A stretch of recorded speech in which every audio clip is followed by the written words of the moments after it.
नमस्कार दोस्तों, स्वागत है आपका। किसमें क्या पढ़ रहे हैं हम लोग आज? बिल्ड पढ़ रहे हैं। और बिल्ड में क्या पढ़ रहे हैं? टीम को कैसे बनाएं। और कौन सी चीज़ को लेकर के हम आगे बढ़ रहे थे अब तक? Break points. Very good, very good. Break points क्या है?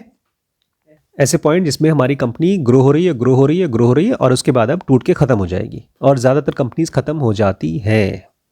तो हमने ब्रेक पॉइंट का लेसन कंप्लीट कर लिया है, सीख लिया है। हम लोग बेसिकली देख रहे हैं कैसे टीम बिल्डअप किया जाता है।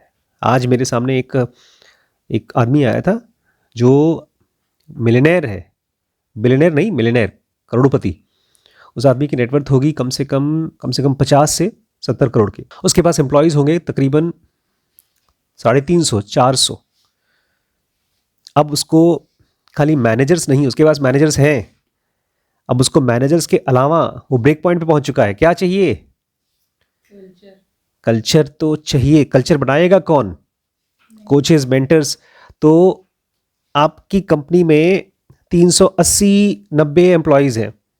आपको कोच और मेंटर्स चाहिए। तो ये कौन लोग होंगे आपकी कंपनी में? जब ये ज्वाइन करेंगे तो ये क्या कहलाएंगे? एचआर कहलाएंगे? नहीं, एचआर तो ह्यूमन रिसोर्स, जिसमें कि हायरिंग और ट्रेनिंग होता है। मैनेजर्स के अलावा मैनेजर्स के मैनेजर कौन होता है? मैनेजर्स का मैनेजर कौन होता है? ये सेकेंड लेयर ऑफ मैनेजमेंट चाहिए अब उनको। डायरेक्टर्स या वाइस प्रेसिडेंट, जो भी कह दीजिए आप, जिसको आपकी एनटीपीसी में जनरल मैनेजर्स कहते हैं, जीएम। अब उस आदमी को पता नहीं है कि उसको एक्चुअली जनरल मैनेजर चाहिए। 380-90 एम्प्लॉयज हैं। उनके घर पे हम अभी जाने वाले हैं खाना खाने के लिए। वो खुद कंपनी के मालिक हैं।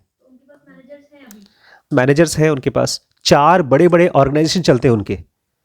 तो मैं सोच रहा था कि अगर मैं बता दूं कि आपको डायरेक्टर्स की ज़रूरत है ना, उन्होंने पूछा ना मैंने बताया। क्योंकि ये जो नॉलेज होती है ना, नॉलेज का एक रूल है। जब तक किसी को नॉलेज की भूख नहीं है तब तक आप उसको नॉलेज दे ही नहीं सकते। धरती में 5 एलिमेंट होते हैं, मतलब पूरे ब्रह्मांड में 5 एलिमेंट होते हैं। कौन कौन से? जल, अग्नि, वायु, स्पेस, धरती। धरती बहुत खास मैटर है, एलिमेंट है। वही एक ऐसा एलिमेंट है जो चीजों को प्रोड्यूस कर सकती है। आप कोई बीज लीजिए, पानी में डालिए, बहुत मुश्किल है कि पानी में वो ग्रो करेगा। ग्रो कर जाता है। बहुत से घास फूस, जैसे हमने कल देखा था, पानी में घास ग्रो हो रहा था। पानी के अंदर में भी कोई चीज अगर ग्रो होती है तो उसको कोई मिट्टी टाइप का एलिमेंट चाहिए होता है जहां पर वो बेस कर सके। आग में कोई चीज ग्रो नहीं हो सकती, हर चीज को भस्म कर देगा।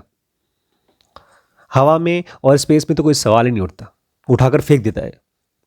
एक ही एलिमेंट है पूरी दुनिया का, वो है मिट्टी या धरती। इसलिए इसको शायद धरती कहते हैं, जो हर चीज को धर लेती है, पकड़ लेती है।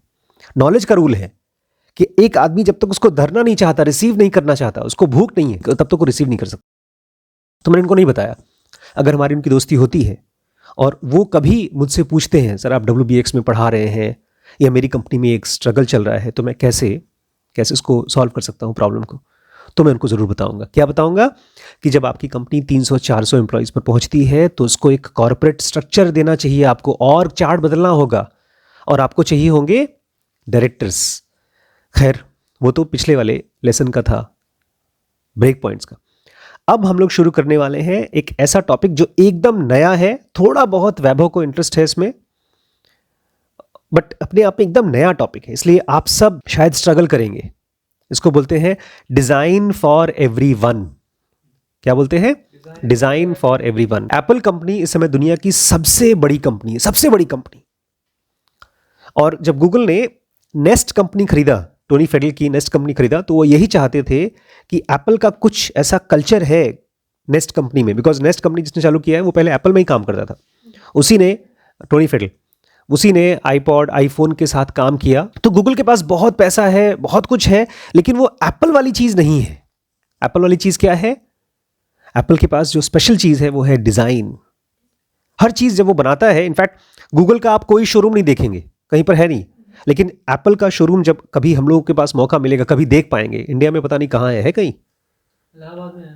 नहीं, जो एक्चुअल शोरूम जो होते हैं एप्पल के, बनते नहीं, जो उनका अपना खुद का, हम लोग जहां से एप्पल खरीदते हैं वो तो छोटी छोटी दुकान होती है, मॉल में कोई एक शॉप हो गई। जो एक्चुअल बड़ी शोरूम जिसमें खाली एप्पल की दुकान होती है, उसमें और कुछ सामान नहीं मिलता और बड़ी बड़ी मॉल जैसी होती है, उसको अगर आप देख लेंगे तो ज्वेलरी शॉप फेल है उसके सामने। उसके शीशे के आउटलेट्स होते हैं, वो एकदम माइंड ब्लोइंग है। उसी की वजह से एप्पल का एक लैपटॉप या एक आईपॉड 3 गुना 4 गुने में बिकता है। ये चीज जब बिल गेट्स को समझ में आया तो उसको लगा ये जीनियस आदमी है। क्योंकि ये जो आप फोन यूज करते हैं या घड़ी यूज करते हैं या ईयरफोन यूज करते हैं, कितना सस्ता आता है ईयरफोन, आजकल 500 600 700 रुपए का आ जाता है। लेकिन एप्पल का कितने का बिकता है? हजारों में, 12,000 15,000। जो 1,000 रुपए की चीज है, एप्पल उसको 15,000 में कैसे बेच रहा है? वो उसने कुछ ऐसा कर दिया है कि लोग उसके लिए एक्स्ट्रा देने को तैयार हैं। एक ज्वेलरी बनाया है, आप जिसको यूज करते हैं ना, इसको बोलते हैं, मेरे साथ बोलिएगा, कमोडिटी बिजनेस। मतलब एक ऐसा चीज जो सब के सब बेच रहे हैं, जो चीज सब बेचेंगे उसका रेट गिर जाएगा। ज्वेलरी सब नहीं बेच पाती, हीरे जवाहरात है। तो सिंपल सी चीज, ये जो आपके जो लैपटॉप में होता है ना, उसमें होता है माइक्रो प्रोसेसर होता है, वो कमोडिटी है। आप अगर कभी चाइना में जाएंगे तो कचरे के भाव पे मिलती है। अगर किसी के पास 50-100 करोड़ रुपए है तो आराम से अपनी लैपटॉप बनाने की कंपनी बना सकता है। वो सब सामान उठाया, होलसेल में खरीदा, पैकेजिंग किया, ब्रांडिंग किया, बेच दिया। तो ये इसको ऐसा समझिए जैसे कि चॉकलेट कभी खरीदा है आपने? कितने का आता है चॉकलेट? 10 रुपए 20 रुपए। लेकिन वही एक ब्रांड आती है चॉकलेट की, कैडबरी की। नहीं, एक ही कैडबरी में ही 300-400 का एक चॉकलेट, सिल्क, उसमें भी वही चॉकलेट है, वही चीनी, वही कोकोआ पाउडर, लेकिन वो 300-400 का मिलता है। एक पैक जो बड़ा सा सिल्क मिलता है वो कितने ग्राम का होता है? कभी देखा तो होगा नहीं। खाने से मतलब है, गिनने से क्या। वो एक तरह से 1,000-2,000 रुपए पर केजी बिकता है। चीनी मिलती है 50-60 रुपए पर केजी, कोकोआ मिलता है 200-300 रुपए पर केजी, लेकिन वहीं पर उसका सिल्क चॉकलेट बना करके वो 1,000-2,000 रुपए या 3,000 रुपए पर केजी बिकता है। तो उसने क्या किया है, एक कमोडिटी बिजनेस को एक स्पेशलिटी बिजनेस कर दिया। यही नाइकी करता है। कोई सिंपल सी चीज को लेकर के इतना अच्छा, इतना पावरफुल कर दो, उसकी ब्रांडिंग इतनी कर दो कि लोग सोचें यार ये बहुत अच्छी चीज है, तो वो उसी से एक ब्रांड बनता है। वही ब्रांड बनाने का तरीका है। एक मारुति कार बनती है, मारुति कार में लोहा है, रबड़ है, शीशा है, तार है, एसी के पार्ट है। यही सब चीजें एक मर्सिडीज या बीएमडब्ल्यू में भी होता है। थोड़ा सा सोचिए कि क्या डिफरेंस होता है एक मर्सिडीज कार में और एक मारुति कार में। डिफरेंस क्या है? जब दोनों लोहा लक्कड़ है तो एक 1 करोड़ का बिक रहा है और दूसरा 4-5 लाख का बिक रहा है। देखिए देवांश के हिसाब से उसमें कुछ अच्छे पार्ट लगाए हैं। हाँ, अच्छे पार्ट लगाए हैं। आपने पूछा कि शायद उसमें मार्केटिंग अच्छी की होगी, बिल्कुल मार्केटिंग अच्छी की होगी। ऐसा कोई चीज नहीं है जो छोड़ा गया होगा, ढेर सारी चीजें की होंगी। हम पढ़ तो रहे थे मिलियंस ऑफ लिटिल थिंग्स। जब कोई चीज बहुत अच्छी, बहुत खूबसूरत बनती है तो उसमें मिलियंस ऑफ लिटिल थिंग्स होती है। हम लोग कल गए थे मंदिर, वो मंदिर देख लीजिए और अक्षरधाम देख लीजिए, कितना डिफरेंस था। या किसी भी अच्छे मंदिर को देख लीजिए, एक 5 स्टार होटल देख लीजिए, अपना घर देख लीजिए, वो इससे अच्छा कैसे होता है? वही लोहा लक्कड़ गारा सीमेंट सब कुछ होता है 5 स्टार में, वही आपके घर में होता है, लेकिन वहां के कमरे 20-20 हजार 50-50 हजार रुपए पर डे पे बिकते हैं। आपके घर में कोई 100 रुपए देकर के नहीं रहने को तैयार है। तो ये आपको थोड़ा सा इसका आंसर मिलेगा डिजाइन फॉर एवरीवन से। आपकी सिस्टम जो सोचने का तरीका है ना, उसमें डिजाइन आना चाहिए। गूगल नेस्ट को खरीदा इसलिए ताकि वो डिजाइन सीख सके एप्पल से। ये एप्पल के पास ही है डिजाइन थिंकिंग। एप्पल का कोई भी प्रोडक्ट आता है इतनी खूबसूरत होती है कि वो डबल ट्रिपल 4 टाइम्स बिकती है। हम लोगों ने आज तक गूगल का कोई प्रोडक्ट नहीं खरीदा। प्रोडक्ट है आपके लिए भी पता है। ईमेल आप लोग यूज करते हैं, ईमेल में जब आपका 15 GB पूरा हो जाएगा तो नीचे उसमें लिखा रहता है अपग्रेड कर लीजिए। कभी खरीदा ही नहीं। यूट्यूब में बोलता है आपने फ्री वाला देख रहे हैं, पेड वाला खरीदेंगे? आप बोलते नहीं खरीदना है मुझे। यूट्यूब में ढेर सारी फिल्में आती हैं पेड वाली, हम नहीं देखते।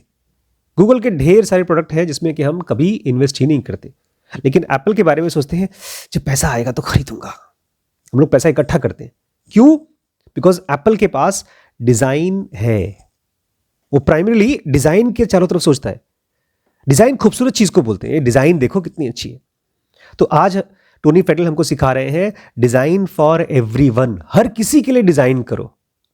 टोनी कहते हैं जो भी चीज आप क्रिएट कर रहे हैं, जो भी चीज आप क्रिएट कर रहे हैं, आप ज्वेलरी बना रही हैं, आप अपना घर बना रही हैं, आप स्वेटर बना रही हैं, आप हो सकता है अपनी स्कूल की होमवर्क की कॉपी में कुछ लिख रहे हैं, कुछ भी क्रिएट कर रहे हैं, हर चीज जो आप क्रिएट करने की कोशिश कर रहे हैं उसको एक्चुअली डिजाइन करना चाहिए आपको। खाली क्रिएट मत कर दीजिए, उसको डिजाइन करिए। आप दोनों ने बात की प्रोडक्ट के बारे में कि प्रोडक्ट को डिजाइन करना चाहिए या मार्केटिंग को डिजाइन करना चाहिए, अच्छे से अच्छे तरीके से ब्रांडिंग करें, डिजाइन करें। खाली ये दोनों चीजें नहीं, और भी चीजें डिजाइन करिए। आपकी कंपनी का या जो भी चीजें आप कर रहे हैं उसका प्रोसेस को डिजाइन करिए। जैसे एप्पल का और गूगल का कभी ऑफिस देखिए। एप्पल का ऑफिस पता है कैसे दिखाई देता है? ऐसा दिखाई देता है ऊपर से, अगर आप हेलीकॉप्टर से देखेंगे तो बड़ा सा एक यूएफओ, कोई स्पेसशिप की तरह दिखाई देता है। और वही गूगल का ऐसा लगता है जैसे कोई खेलने की मैदान टाइप की है, उसमें होटल टाइप का है। वो दोनों का शुरू से ही उनका प्रोसेस का ही डिफरेंस है, वो डिजाइन किया गया है। एक्सपीरियंसेस को डिजाइन किया जाता है। जब आप एक 5 स्टार होटल में जाते हैं और आपके सामने सीधे एक बड़ा सा फ्लावर वेस रखा रहता है, खूबसूरत सोफा रखे रहते हैं, और आप वहां जाते हैं, सबसे पहले आपको माला पहनाते हैं किसी बड़े होटल में, तो वो क्या कर रहे हैं? आपके एक्सपीरियंस को डिजाइन कर रहे हैं। आपको पता भी नहीं है, लेकिन अचानक से आपको अच्छा लगता है, आपको ड्रिंक पीने का मन नहीं है, फिर भी आपको एक ड्रिंक दे देंगे, तो आपके एक्सपीरियंस को डिजाइन कर रहे हैं। इसके साथ साथ टोनी कहते हैं आपको अपनी ऑर्गेनाइजेशन को डिजाइन करना चाहिए। किस तरीके का वो रूप कैसा रहेगा उसको डिजाइन करिए, और जो भी मटेरियल्स आप यूज करते हैं उसको भी डिजाइन करिए। पहले जब टोनी फेडल एकदम शुरू में फोन के आइडिया पर काम कर रहे थे, आईफोन के आईपॉड पे, तो इतना बेकार डिजाइन था। खुद ही बोलते हैं हम लोग प्लास्टिक यूज करते थे, लेकिन स्टीव जॉब्स ने एप्पल में कहा प्लास्टिक नहीं, मेरा जो फोन बनेगा वो छोटा सा टीवी होगा, और टीवी में क्या यूज होता है? प्लास्टिक नहीं यूज होता, मिरर यूज होता है, तो मुझे मिरर चाहिए। और उसमें भी धक्का मार मार के उन्होंने कहा बुलेट प्रूफ मिरर चाहिए, मुझे बहुत सॉलिड मिरर चाहिए। आमतौर पे शीशे टूट जाते हैं, लेकिन जो फोन्स के मिरर होते हैं वो आसानी से टूटते नहीं। जो भी, हाँ, उसको गोरिल्ला ग्लास कहते हैं। उसकी तो बड़ी कहानी है किस तरह से गोरिल्ला ग्लास लगा, उसमें धक्का मार मार के किया है। तो ये डिजाइन प्रोसेस है, उनको सोचा गया है ये चीज। अब मैं चाहता हूं आप लोग समझें डिजाइन क्या है। इतनी बार डिजाइन सुन लिया, डिजाइन है क्या? डिजाइनिंग का एक सिंपल कोर में समझिए। डिजाइनिंग माने किसी प्रॉब्लम के थ्रू सोचना। एक प्रॉब्लम है, ये मोटा सा प्रॉब्लम, उस प्रॉब्लम के अंदर घुस करके सोचना, इसको बोलते हैं डिजाइन। रिपीट करिए, एक प्रॉब्लम के थ्रू सोचना। माँ बाप नहीं सोचते ऐसे, बच्चों के लिए ना सोचते हैं हाँ उसको पढ़ाई नहीं करता, ट्यूशन लगा दो, मतलब उसकी जगह पर रहकर सोचना, अंदर घुस करके। और ये बहुत मुश्किल है, बिकॉज आप वो कस्टमर नहीं है, आपके पास वो प्रॉब्लम है नहीं शायद, लेकिन आपको बनना पड़ेगा, एक कस्टमर बन करके उस प्रॉब्लम को सोचना पड़ेगा। लेकिन डिजाइन में एक और पार्ट है, जब आप सोल्यूशन खोजें तो उसका एक एलिगेंट सोल्यूशन खोजें। एलिगेंट माने खूबसूरत। एक बच्चा पढ़ता नहीं है, ट्यूशन लगा दो, एक स्ट्रिक्ट टीचर लगा दो, ये एलिगेंट सोल्यूशन नहीं है। एक बच्चा पढ़ता नहीं है, उसके साथ बैठ करके उसके टॉपिक को एकदम मजेदार बना दो, खूबसूरत स्टोरी के साथ भरा हुआ। उसके साथ ऐसा कर दो कि उसकी लाइफ से जुड़ी हुई चीजें, छोटी छोटी चीजें हो, प्लस उसको प्रैक्टिकल बना दो। अच्छे अच्छे जो प्रोफेसर्स होते हैं वो ऐसे ही पढ़ाते हैं बच्चों को, वो धक्का नहीं मार देते जाओ ट्यूशन पढ़ो, पढ़ के घोट करके पी लो, उसके बाद उल्टी कर दो, ऐसा नहीं होता। एलिगेंट सोल्यूशन होता है। क्या एलिगेंट माने? खूबसूरत। कल हमने खाना खाया था, कितना खूबसूरत लग रहा था, वो पूरा लाइट लगे हुए, पर्दे लगे हुए।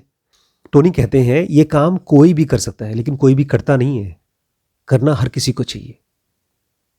जब भी डिजाइनर की बात की जाती है, कोई चीज डिजाइन करने की, तो लोग सोचते हैं सबसे पहले पेन उठाओ, पेंसिल उठाओ और ड्राइंग करो, डिजाइन करो कोई चीज। लेकिन टोनी कहते हैं एक डिजाइनर बनना ड्राइंग नहीं है, ये दिमाग से एक सोचने का तरीका है, ये एक वे ऑफ थिंकिंग है। कोई प्रॉब्लम है, उसके सोल्यूशन तुरंत आप बनाना नहीं शुरू कर देते कागज से, पहले सोचते हैं, अच्छा ये सोचो प्रॉब्लम है क्या, एग्जैक्टली क्या प्रॉब्लम है। पहले दिमाग में उसको प्रॉब्लम को डिजाइन करते हैं, उसको प्रॉब्लम की शेप बनाते हैं, उसको 2-3 बार तो दिमाग में आप सॉल्व करने की कोशिश करते हैं कागज पे आने से पहले। तो डिजाइनिंग क्या है? अ वे ऑफ थिंकिंग, खाली ड्राइंग नहीं है। अभी तक मैं सोचता था डिजाइन करना मतलब ड्राइंग करना। हम लोग कहते भी है ना, इस साड़ी का डिज़ाइन बड़ा अच्छा है। टोनी कहते हैं कि जब आप कोई चीज़ डिज़ाइन करते हैं तो खाली इसका मतलब ये नहीं कि खाली खूबसूरत बना दो उसको, उसका काम और बेटर होना चाहिए। हम लोग गए थे उदयपुर में एक महल है, उसमें गए, बाकी सब तो ठीक था, लेकिन उसके अंदर में जो सीढ़ियाँ थी, जहाँ जहाँ कमरों में जाने की जगह थे, चलने की जगह, वो बड़े सकरे थे, पतले पतले। तो वहाँ के गाइड ने बताया इसको जानबूझ के ऐसा बनाया गया है, एक गलियारे में से, एक सीढ़ी में से केवल एक आदमी जा सकता था। क्यों? क्योंकि उस जमाने में अटैक्स हुआ करते थे, राजाओं के ऊपर दूसरा राजा अटैक करता था, तो अगर वहां पर खड़े हो जाएंगे 10-12 लोग तो बाकी लोगों को घुसने नहीं देंगे। ये बड़ा अजीब था क्योंकि उसमें इतना सकड़ा सकड़ा भीड़, जब लोग आजकल तो वहां लोग घूमने जाते हैं और एकदम बॉटल नेक हो जाता है, गली में घुस ही नहीं पा रहे, पीछे से भीड़ पड़ी हुई है, लेकिन वो चीज उस जमाने के लिए डिजाइंड की गई थी। एक घर को ऐसा बनाया गया था, किला बोलते हैं, किला मतलब जिसके ऊपर कोई अटैक करके उसको हरा ना सके। तो वो एक डिजाइन था। तो डिजाइन मतलब खाली ड्राइंग नहीं, खूबसूरती नहीं, किसी प्रॉब्लम का और बेहतर सॉल्यूशन। टोनी कहते हैं ठीक है, हो सकता है आप सब लोग बहुत बड़े डिजाइनर्स न बन पाए, आपको किसी न किसी डिजाइनर की हेल्प चाहिए होगी, प्रोफेशनल्स की हेल्प चाहिए, लेकिन दो चीजें हैं, दो खास चीजें हैं, अगर आप इनको समझ लें तो आप अपने डिजाइन के काम में बहुत आगे बढ़ सकते हैं। ये दो खास चीजें क्या हैं? सबसे पहला है deploy design thinking. Deploy design thinking. अब तक खाली हम थिंकिंग करते थे।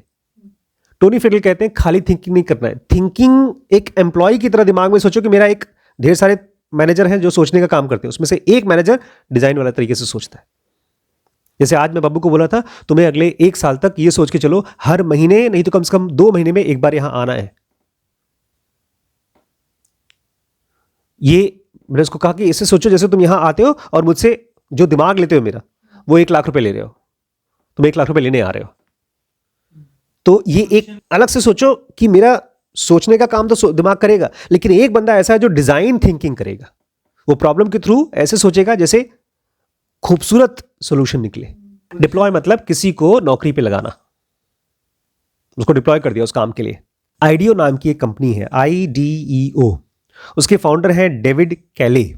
वो कहते हैं कि ये बहुत बड़ी बड़ी कंपनीज में ये सबको पता है, एक वेल नोन स्ट्रैटेजी है, सोची समझी स्ट्रैटेजी है कि सबसे पहले आप अपने कस्टमर की प्रॉब्लम को समझिए, अच्छे तरीके से समझिए। सबसे पहले आपको अपने कस्टमर्स को आइडेंटिफाई करना पड़ेगा कि ये मेरे कस्टमर हैं, और उसके बाद उनकी पेन पॉइंट आइडेंटिफाई करनी पड़ेगी कि उनकी सबसे बड़ी प्रॉब्लम क्या है। और आप अभी प्रॉब्लम सॉल्व नहीं कर रहे हैं, सबसे पहले खूब डीपली उस प्रॉब्लम को समझिए जिसको आप सॉल्व करने की कोशिश करें। हम लोग जस्ट प्रॉब्लम सोचते हैं, उसके बाद सोल्यूशन करना शुरू कर देते हैं, बोलते हैं नहीं नहीं नहीं, इतनी जल्दी सोल्यूशन मत शुरू करिए, पहले उस प्रॉब्लम को डीपली समझिए और उसके बाद 1 2 3 ढेर सारे तरीकों से सोचिए, सिस्टमेटिकली सोचिए उस प्रॉब्लम को सॉल्व करने की। सबसे पहले कस्टमर की तरह सोचिए, कस्टमर की पेन पॉइंट आइडेंटिफाई करिए और उस प्रॉब्लम को डीपली समझिए, उसके बाद सिस्टमेटिकली उसको सॉल्व करने की कोशिश करिए। जैसे ये प्रॉब्लम तो बहुत कॉमन है, मैं भी किसी होटल में जाता हूँ तो मैं देखता हूँ वहाँ पर एक रिमोट नहीं होता, अब तो 2 रिमोट चलते रहते हैं, एक तो डिश टीवी का और दूसरा टीवी का। अब मैं सही में फंस जाता हूँ कौन सा बटन पहले ऑन करूँ, इसलिए मैं टीवी देखता ही नहीं हूँ, गए कौन सा रिमोट उठाऊं। तो मान लीजिए एक ये प्रॉब्लम है जिसको आप सॉल्व करने की कोशिश करें अपनी कंपनी के जरिए, कि घर में बहुत ढेर सारे रिमोट कंट्रोल है। अब सबसे पहला दिमाग में क्या सोल्यूशन आएगा, अरे 2 रिमोट है उसको 1 बना दो, सारे बटन 1 में डाल दो, काम सॉल्व हो गया ना। तो रुको, पहले इस प्रॉब्लम को थिंक थ्रू करो और गहरे से सोचो। आप सोचो एक कस्टमर जब वो टीवी देखने के लिए अपने सोफे पर या काउच पर बैठता है तो करता क्या है। अपने आप से ये पूछो कि एज अ कस्टमर तुम क्या देख रहे हो, सबसे ज्यादा क्या देखते हो और किस समय, दिन के किस समय तुम देख रहे हो उसको। अच्छा, तुम्हारे साथ कौन कौन देख रहा है, बच्चे देख रहे हैं, तुम्हारी फ्रेंड देख रही है, तुम्हारे कलीग्स देख रहे हैं, और हर एक रिमोट को वो कितनी बार यूज करते हैं। बार बार यूज करना पड़ता है कि एक बार से एक रिमोट उठाए, एक बार यूज किया, काम खत्म हो गया, फिर दूसरा उठाया, उसको बार बार यूज किया। उसके बाद तुम एज अ कस्टमर देखो कि तुम उस रिमोट को रखते कहाँ हो, और जब वो गलत वाला उठा लेते हो तो क्या होता है। तुम्हारी पूरा उस सीन को देखो, एज अ कस्टमर देखो। प्रॉब्लम है 2 रिमोट कंट्रोल हैं, 3 रिमोट कंट्रोल हैं, तो अब उस प्रॉब्लम को एज अ कस्टमर जी कर देखो, उसको सोचो, तभी तुम जो उसका पेन पॉइंट है उसको आइडेंटिफाई कर पाओगे, तभी एकदम सही डिजाइन वाला प्रोडक्ट बना पाओगे, और यहां से तुम्हें अपने कस्टमर की एक्चुअल प्रॉब्लम समझ में आएगी। तुम ये देखते हो कि कोई ऐसा होता है, सबके सब नहीं, तुम्हारा एक कस्टमर है जो घर का मेन आदमी, कमाने वाला है, वो दिन भर काम किया, रात को लेट घर पे आया और अब वो लाइट नहीं जलाना चाहता, अपनी बीवी को उठाना पड़ेगा, बच्चे उठ जाएंगे, अंधेरे में उसको एक रिमोट उठाना है, इसलिए बेचारे टीवी को चलाते हैं डार्क में, अंधेरे में, उसके बाद रिमोट नहीं मिल रहा, तब हमको लगेगा कि हाँ इसका सोल्यूशन निकाल सकते हैं। क्या पता रिमोट में हम कोई ऐसा लाइट लगा दें जो चमकता हो, टीवी के चालू होने से रिमोट का भी लाइट चमकता हो। तो ये एक खास कस्टमर के लिए एक खास सोल्यूशन डिजाइन किया गया। ये टॉपिक है डिप्लॉय डिजाइन थिंकिंग। कोई भी प्रॉब्लम है तुरंत सोल्यूशन पे मत जाओ, पहले उसको 1 दिन 2 दिन 4 दिन, हो सकता है महीने भर भी सोचो उसके बारे में। ये जो आईपॉड यूज किया गया, बनाया गया है, आईफोन के पहले आईपॉड आया था, मैंने खुद यूज किया, पापा ने यूज किया है। सरिता की जब डेथ हुई थी उसके बाद पापा ने एक आईपॉड नहीं था, MP3 प्लेयर था, उसको यूज किया गया था। उसमें एक छोटा सा पेन ड्राइव टाइप का आता था, उसमें आप लगा सकते थे ईयरफोन, और उस एक छोटे से पेन ड्राइव में आप 200 300 500 गाने डाल सकते थे और आप दौड़ सकते थे, जॉगिंग कर सकते थे। इसके पहले बहुत मोटे मोटे बड़े बड़े टेप रिकॉर्डर आते थे गाना सुनने के लिए, उसको चेंज करके ये बनाया गया।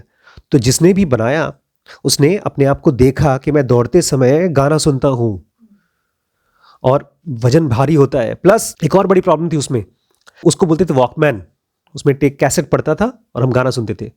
उस कैसेट प्लेयर में जो सेल लगता था, बैटरी वाली सेल, वो 4 5 या 10 गाना सुना खत्म हो जाती थी, फिर 14 रुपए की नई बैटरी लाते थे हम।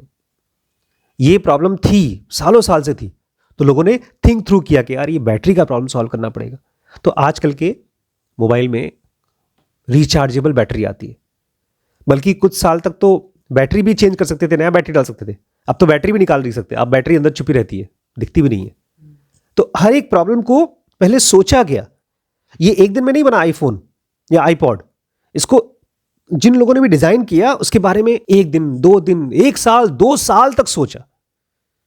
बहुत सी तो ऐसी, जैसे हम मंदिर जाएंगे, अक्षरधाम का मंदिर देखते हैं, ये पहला मंदिर नहीं है, ये दूसरा मंदिर नहीं है, ये 100वां मंदिर भी नहीं है। अक्षरधाम के कम से कम 500 से भी ज्यादा ऐसे मंदिर बन चुके हैं, और पूरी इससे बड़ी बड़ी मंदिर बने हैं यूएस में, 1 हेक्टेयर में 2 हेक्टेयर में बने हैं, खूब बड़े बड़े। तो हर चीज का एक डिजाइन थिंकिंग है। ये बड़ी मम्मी बता रही थी, हम लोग जब गए थे खजुराहो, तो वहां पर नीचे हाथी बने थे, एकदम नीचे के पत्थरों पे। उसी हाथी को एक बड़ा हाथी बनाया गया। जब यहां पर जाएंगे, हाथी का पीठ है सबसे मंदिर के सबसे नीचे, तो वो वहीं से सीखा गया है, लिया गया है। डिजाइन थिंकिंग मतलब जल्दबाजी नहीं करना है। ठीक है, प्रॉब्लम है, लेकिन सोल्यूशन जल्दी नहीं करना है, सोल्यूशन को आराम से करना है। तो सबसे पहला डिप्लॉय डिजाइन थिंकिंग, मतलब आराम से पहले प्रॉब्लम को समझो, उसके बाद उसमें सोल्यूशन लगाओ। दूसरा, अवॉइड हैबिचुएशन। 2 चीजें थी जिसको आप सीख करके डिजाइन थिंकिंग को कम से कम कर सकते हैं। तो सबसे पहला तो था कि प्रॉब्लम को धीरे धीरे समझो, और दूसरा है हैबिचुएशन को अवॉइड करो। ये थोड़ा मुश्किल होगा समझने के लिए। देखिए, हैबिचुएशन मतलब हैबिट, अवॉइड मतलब उसको हटाओ। अपनी हैबिट को देखो, कोई बहुत सी चीजें ऐसी हो गई हैं जो प्रॉब्लम है, लेकिन वो आपकी हैबिट में आ गए, तो आपको प्रॉब्लम पकड़ना भी मुश्किल होगा। एग्जाम्पल के तौर पे टोनी कहते हैं, हर कोई जब कोई काम करता है तो यूज्ड टू हो जाता है, वो इसके लिए उसको आदत पड़ जाती है। हमारी जिंदगी, टोनी कहते हैं, भरी हुई है छोटी छोटी और इरोनियस इनकन्वीनियंसेस से। मतलब एक ऐसी इनकन्वीनियंस जो कि देखने में लगती है छोटी, लेकिन हम लोग झेलते रहते हैं। जैसे मैंने इस कमरे में ये जो अलमारी लगाई थी, इसको खींचना पड़ता था, हर बार खींचना पड़ता था। तो मैंने एक बार कारपेंटर को बुलाया, मैंने कहा ये सारी अलमारी निकालो और ऐसे ओपन में खड़ी कर दो, क्योंकि जब खींचना पड़ता था तो मुझे दर्द होता था, वो एक इनकन्वीनियंस था। और शायद इसीलिए लोगों ने इस तरह की लाइब्रेरी बनाई नहीं है दुनिया में, खींचने वाली। तो उसका रिजल्ट ये है कि लाइब्रेरी मेरी आज ओपन है। तुम्हारी जिंदगी छोटी छोटी ढेर सारी इनकन्वीनियंस से बनी है। किससे बनी है? इनकन्वीनियंस। और ये चीजें हमको पता भी नहीं चलती नॉर्मली, क्योंकि हमारे ब्रेन ने उसको ऐसे एक्सेप्ट कर लिया है, भाई चल रहा है चलने दो। जैसे बेंगलोर में जो सिंक बना है, जहां बर्तन मचता है, वो दीवार के एकदम सटा हुआ है, चिपका हुआ है, और वहां पर जब आप बर्तन मांजो तो आपका हाथ बाईं तरफ दीवार में हमेशा लड़ता रहता है। सिंक को ऐसी जगह होना चाहिए जहां आपका दोनों हाथ आराम से खुल सके, क्योंकि वहां खड़े होकर आपको बर्तन मांजना पड़ता है। तो किस्मत से ऊपर ऐसी जगह सिंक है कि आप दोनों तरफ से बर्तन मांज सकते हो। एनटीपीसी में भी एक तरफ आपका, एक तरफ तो दीवार है, बर्तन जहां आप डालते हैं, एक तरफ दीवार सटा हुआ है, एक तरफ खुला हुआ है, दरवाजे के पास है। खैर उसमें दरवाज़ा है, दरवाजे से थोड़ी बहुत आपको हेल्प हो जाती है, लेकिन फिर भी दीवार से सटा हुआ है। ये एक ऐसी इनकन्वीनियंस है जो आप जीते जीते जीते अब भूल गए कि है भी कोई प्रॉब्लम। तो कोई प्रॉब्लम नहीं है, ठीक है, चलने दो, कोई दिक्कत नहीं। अब एक छोटा सा चीज़ देखिए, आप कभी किसी मॉल में से आप सेब खरीदिए या आम खरीदिए, तो वो लोग क्या करते हैं, उसके ऊपर छोटे छोटे स्टिकर चिपका देते हैं। अब आप क्या करते हैं, उस सेब को उठाते हैं, सबसे पहले उसका स्टिकर निकालना पड़ता है आपको। और सेब तो हम वैसे भी खा सकते हैं, लेकिन अब उसमें से जब स्टिकर निकाला, उसका गोंद चिपका हुआ है, तो उसको भी आपको खरोद करके निकालना पड़ता है उसमें से। जब शुरू शुरू में आप पहली बार उसको देखते हैं तो आपको लगता है कि इसको निकालना पड़ेगा, लेकिन उसके बाद उसकी आदत पड़ गई, आपको निकालना तो पड़ेगा ही। लेकिन जब आप डिज़ाइनर की तरह सोचते हो तो आपको लगता है यार ये तो हमारे कस्टमर के लिए इनकन्वीनियंस होगा, इसको कुछ और करो, इसमें ऐसा कोई ग्लू लगाओ कि जो निकलने के बाद उसमें ग्लू चिपके ना, या शायद मत लगाओ, कोई और चीज़ करो। आप डिज़ाइनर की तरह सोच रहे हो, आप छोटी छोटी इनकन्वीनियंसेस को होने से पहले उसको जी रहे हो। टेलीविज़न दुनिया में था, टेप रिकॉर्डर काफ़ी टाइम से था, उसी चीज़ को लेकर के इनकन्वीनियंस को हटा दिया। अगर हमारे ऑफिसेज, हमारे घर, हमारे फैक्ट्रीज, हमारी कंपनीज, हमारा गार्डन्स, आज मैं देख रहा था शहरों में कोई डिज़ाइन थिंकिंग नहीं है। सारे शहर के बच्चे, देखिए आपके एनटीपीसी में तो है, लखीमपुर में नहीं है, सारे शहर के बच्चे ऑफिसेज कॉलोनी में जाते हैं, वहाँ मोटरसाइकिल चलाते हैं। खाली एक पार्क है, पूरे शहर में एक पार्क है। ये शहर आपके एनटीपीसी से कम नहीं तो 10 गुना बड़ा होगा, लेकिन पार्क नहीं है। इसके बारे में जिन लोगों ने सोचा इस शहर के बारे में, कभी डिज़ाइन थिंकिंग नहीं किया। वहीं पर चंडीगढ़ को सोच समझ के बनाया गया, तो वहाँ पर ढेर सारे पार्क हैं। ये ज़रूरत है, छोटे छोटे बच्चे खेलते हैं, हर किसी का बच्चा खेलता है, चाहे वो एक एसपी हो, डीएसपी हो, डीएम हो, कोई भी हो, उसका बच्चा खेलता है। लेकिन जब शहर के बारे में सोचा नहीं किया, डिज़ाइन थिंकिंग नहीं की गई, और जहाँ पर करते हैं वो शहर बहुत खूबसूरत निकल के आते हैं। बहुत कम जगहों पे करते हैं। इन जनरल हम सब जो नॉर्मल पॉपुलेशन है ना, हमारे ब्रेन में प्रॉब्लम खट से सोल्यूशन करने की कोशिश करते हैं, हम उस प्रॉब्लम को थ्रू नहीं करते, उस प्रॉब्लम के अंदर जी करके आराम से सोचना ये नहीं करते। ये अब एक्चुअली डिज़ाइन थिंकिंग गूगल जैसी कंपनी ने नहीं सोचा कभी, स्टीव जॉब्स ने सोचा, माइक्रोसॉफ्ट ने नहीं सोचा। तो ये नई चीज़ है, डिज़ाइन थिंकिंग अपने आप में बहुत नई चीज़ है, इसलिए नहीं जानते लोग। लेकिन अब आपको पता चल गया है, तो होपफुली आप सब लोग एक बड़ी बड़ी कंपनी बनाएंगे, एप्पल जैसी बनाएंगे ना, डिज़ाइन थिंकिंग। तो आप लोग डिज़ाइन थिंकिंग बनाएंगे, डिप्लॉय करेंगे, ठीक है। थैंक यू दोस्तों, नमस्कार।